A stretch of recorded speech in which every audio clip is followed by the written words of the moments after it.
Bible says when they reached the last gate, the gate opened itself on its own accord.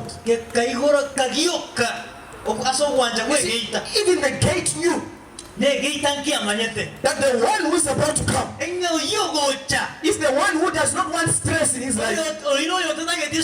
He sleeps and he walks.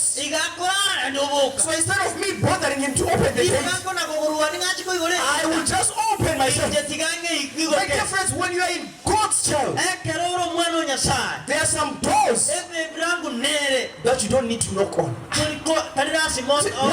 When you surrendered your life to Jesus, there are some jobs that you don't need an interview for, because the door will open on itself. When you trust in the Lord, there are opportunities that you will be blessed with without any effort, because you have trusted in the God of Israel.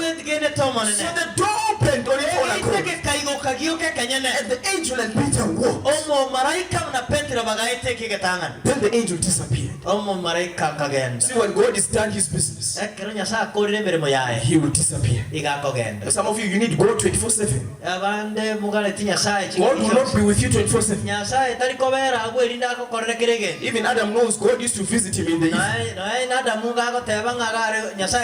There are times where you need to walk alone and stand. Are you going through the problems of life, and validate your faith in God. So he then walks alone. Now, this story ends in a very bad way.